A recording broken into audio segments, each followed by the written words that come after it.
is that Zohran Mamdani, the Democratic mayor, the Democratic Socialist mayor of New York City, endorsed 3 candidates in House races in New York City, and he went 3-for-3. From Studio 2, it is Legomicus elections. Primary night in a couple of states. We've had runoffs. We've had primaries. We had a mayoral election in Sioux Falls, South Dakota. But you all probably want to talk about New York. We will talk about New York in a little bit. First, let's just cycle through a few of these other races. New York, definitely one of the, if not the main event on this primary night, so we will get to that. But first, let's get through a few of these other states. We'll start with South Carolina. So the Republican runoff for governor, that is going to be Alan Wilson. He is the Republican nominee, will be the favorite to be the next governor of South Carolina. He beat the lieutenant governor of South Carolina, Pam Yvette. And funny thing happened there. So Donald Trump endorsed Yvette, but recently, once it became clear that Wilson was going to win, he co-endorsed Wilson.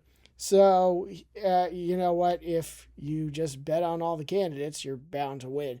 And that's what happened here. So Wilson ended up winning this race in a rout, got about 68% of the vote at the time we recorded this. So a very, very handy win for Wilson down in South Carolina. There were, of course, some other races in South Carolina. These are, of course, are runoffs.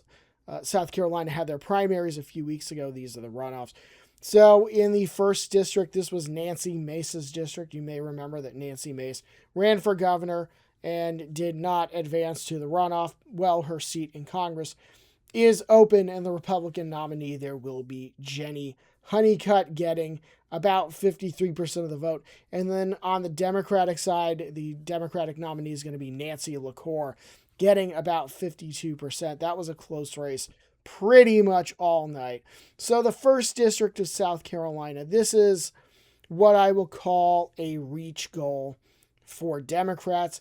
This was a seat that the Democrats in 2018 ended up winning when they had a blue wave that year. And it is certainly more Republican than it isn't. It was drawn that way. However, it's not an overwhelmingly Republican district, so it's definitely a seat that under the right circumstances can be competitive. We haven't seen it be competitive in the last few cycles now, but with it being an open seat and a possible, if not likely, Democratic year coming up, this could be one to watch, though I would think that the Republicans will be favored here. Moving on to Maryland, still some races yet to be resolved at the time we recorded this, the 6th district, a very, very expensive, bitter primary in the 6th district on the Democratic side. That is too close to call. So you have a current incumbent running here against a former incumbent. So the current incumbent here is April McLean Delaney. She, at the time we recorded this, is in the lead by about 5 points. And the guy she is running against, one of the guys she's running against, is David Trone. He is a former member for this district. Ran for higher office and lost. Well, Trone is at 38% and Delaney's at about 44%. The race has not been called at the time that we recorded this. It looks like Delaney's in good shape, but still quite a few votes left to be counted in that district, so we'll keep an eye on that one. And then a competitive primary in the 5th district of Maryland. This was Steny Hoyer's heavily Democratic seat. He is hanging them up this year, so Adrian Boafo has won the Democratic primary there, only with about 32% of the vote. But he's well ahead of the candidate in 2nd place, so he will most likely be heading to Congress this year. But you won't want to talk about some of the big races in New York. There have been some big races in New York, some upsets, some races that honestly don't surprise me that much, but there were definitely a few upsets and maybe a surprise or two along the way in the great state of New York, as the Empire State had its primary on June 23rd. So the thing that I'm going to lead off with here when it comes to New York tonight is that Zohran Mamdani, the Democratic mayor, the Democratic Socialist mayor of New York City, endorsed 3 candidates in House races in New York City, and he went 3-for-3. And in 2 of those races, an incumbent representative went down to defeat in their Democratic primary. We're going to sweep through all 3 of those races, talk about a few more as well. But a big night for Mayor Mamdani. So a couple weeks ago, he had the Knicks, and he was on the parade floats with them last week. And this week, his candidates are winning Democratic primaries in New York City. So let's go through these. So the first one we got to talk about here, this is the 10th district. This is partially Brooklyn, partially Manhattan. So the winner here is Brad Lander. And if that name seems familiar to you, it's because Lander used to be the city comptroller in New York City. He ran for mayor in 2025, ended up cross-endorsing Mamdani in the Democratic primary, and Mamdani ended up going on to win that primary and the general election. Lander was a big supporter of Mamdani pretty much from the time that his own candidacy ended. And Lander, while he saw his buddy Mamdani get elected mayor, Lander decided to run for Congress. And this was a race in which Israel became quite the issue.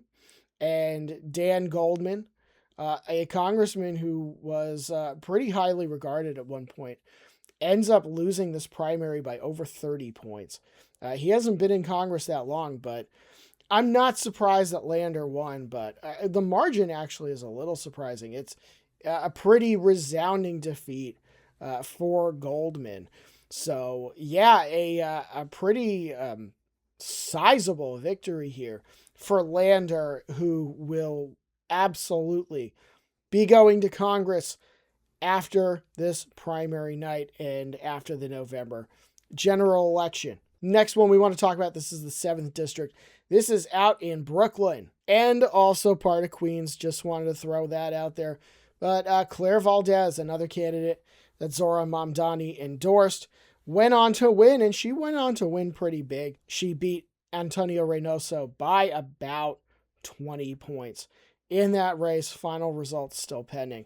But a really big win there for Valdez, again, who is virtually assured of winning the general election in November. But this one we want to talk about, this might actually be the surprise of the night.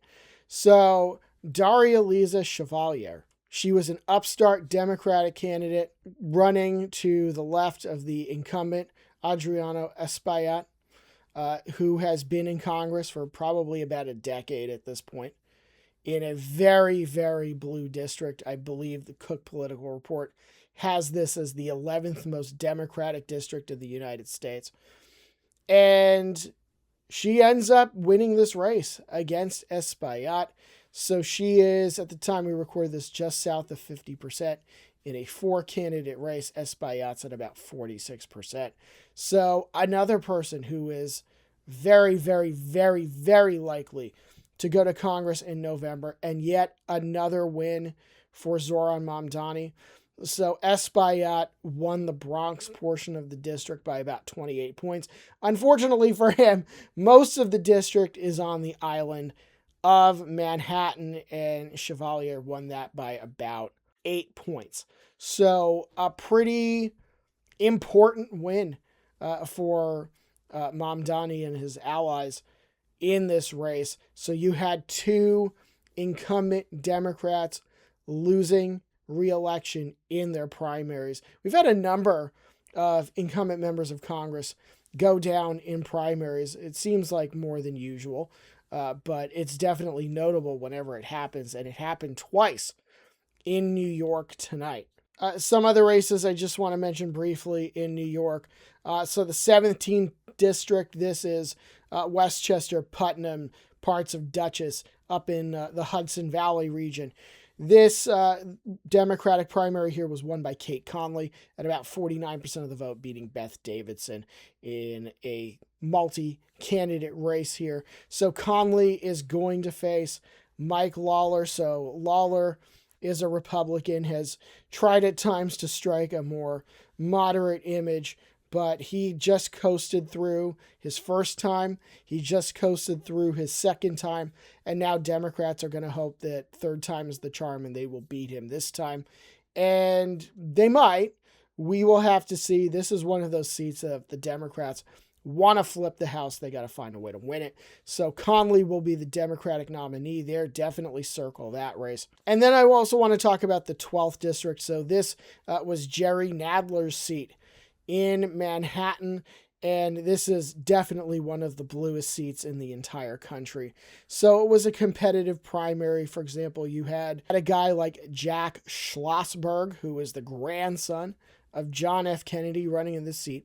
You had George Conway, who was a Republican, was involved with the Lincoln Project, ended up running for Congress as a Democrat. But the winner here ended up being Micah Lasher, just narrowly beating out Alex Borah's margin of about 39 to 35%. Schlossberg was well behind on about 11%. This district, as I mentioned, all within Manhattan. So Lasher in this Democratic seat is absolutely going to Congress. And of course, as we record this now, results starting to come in Utah. Looks like Ben McAdams will be the Democratic nominee and will go back to Congress, as Utah now has a Democratic district centered around Salt Lake. But yeah, New York gave us some really interesting results tonight. I think the 13th district is probably the most interesting of them. And, you saw Zohran Mamdani flex a little bit in New York City tonight, as all three of his endorsements ended up winning their House races, and two of them beat incumbents. So a big night for him. Another race that I don't have a graphic for, but it was interesting. This is the 13th State Senate District in New York City. So you have Jessica Gonzalez Rojas leading the way. I believe she's won the race at this point, 48% of the vote. So she ran against incumbent state senator Jessica Ramos, who was at 37% at the time we recorded this. So Ramos was notable last year because she endorsed Andrew Cuomo during the Democratic primary for New York City mayor last year, ended up pissing off a lot of progressives in New York City when she did that. For example, I remember the Working Families Party came out and denounced her, and it just seemed like progressives were going to be coming for her after that, and she ended up losing her race. So I guess you could chalk that up as another win for Mamdani. But yeah, I mean, he definitely had a good night, and so did his candidates. So a really interesting primary night in New York and around the country. And you can follow along. We'll be continuing to comment on our Blue Sky account and on our Threads account as more results come in tonight and into tomorrow at Lagomicus Elections. Like and subscribe, follow us on social media. We'll see you soon.